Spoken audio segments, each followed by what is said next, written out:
everyone, welcome to the show. I'm Amy. And I'm Sarah, and today we're going to be discussing Saving Rain by Kelsey Kingsley. The first few minutes we're going to do a brief review of the story without any spoilers, then we are going to shift into that deeper book discussion, which is going to include lots of spoilers, but don't worry, we are going to let you know before we do shift into that deeper book discussion. That's right, so before we dive in, Amy, go ahead and tell us what Saving Rain's all about. When a young man makes a tragic mistake, he is forced to live with the consequences of his choices. After getting an opportunity for a fresh start, he has to face the past he left behind and find a way to work toward freedom from his past ties. This story has heartbreak, forgiveness, and redemption. Sarah, what did you think about Saving Rain? I loved this story, but it was so emotional because you read about a person who everything seems to be okay, but then life circumstances kind of just totally redirects the course of their life. And so it was very painful to read Soldier's story and all that transpires for him. I loved the story. It was amazing. It was emotional. What did you think? While I knew from the opening author's note this was not going to be an easy read, yeah. I love a story of redemption and an unlikely hero. I was definitely here for this story. I loved it as well. Yeah. Let's get into our ratings. Okay. Angst. I only rated this a 2. You think it would be higher given the story, but it wasn't. I didn't feel like angst throughout the whole thing, if that makes sense. I was higher than you. I did 3.5. Okay. So the author does set the tone right away that this story is going to be high on the angst. And while I didn't feel it was as high as I was expecting, she writes in such a way that there's this foreboding feeling just throughout, really amping up the angst for me as a reader. Yeah. Not as much as you, apparently. I mean, I really went into this thinking it was going to be off the charts angst. Like I thought, just from the tone of her author's note. I thought it was going to be like a 4. But when I read it, I guess I just there's some heavy scenes, but there's it's heavy manageable. scenes, but it just felt like it was. We'll talk about it more. All right, humor. Okay, humor.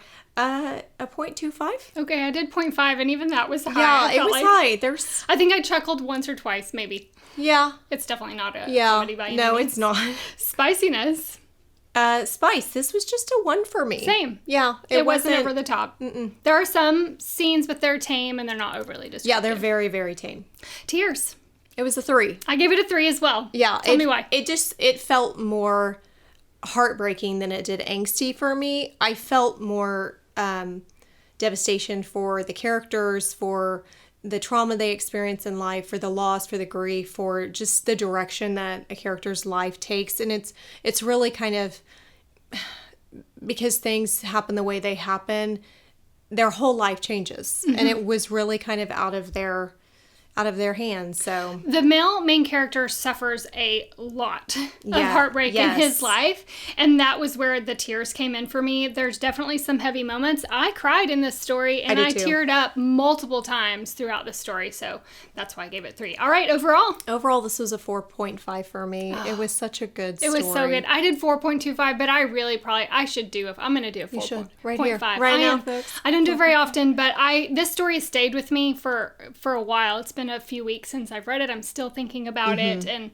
I loved it. I love the male main character of this story. He's one of the best guys. She says that this was her favorite, that she thinks about him all the time, the author, and it's very clear as to why. And it's like you said, I think the reason why it's a 4.5, because anytime a character's life just goes off course for any period of time, but then there's redemption in the end. It's such a powerful story because you want that in life for people. You know what I mean? And like in real life. He's just overall, he is a good man. I love that bad things happen his too. Heart. Yes, I love his heart, his motives, his passion. And while it was hard to read at times, it really was just a really great story overall. Yeah, you think that what he goes through, it would harden him more, and it never. Such a beautiful portrayal of redemption, I feel like. It is. It truly is. All right. That concludes a spoiler-free quick review of this story. If you would like to continue on with us with this deeper discussion, simply click the link below or search any podcast platform for Post-Book Depression. And then we would love to hear from you. Find us on social media. You can find us on Instagram at Post-Book Depression Podcast, on Facebook in our Post-Book Depression discussion group. You can also email us at postbookdepressionpodcast@gmail.com.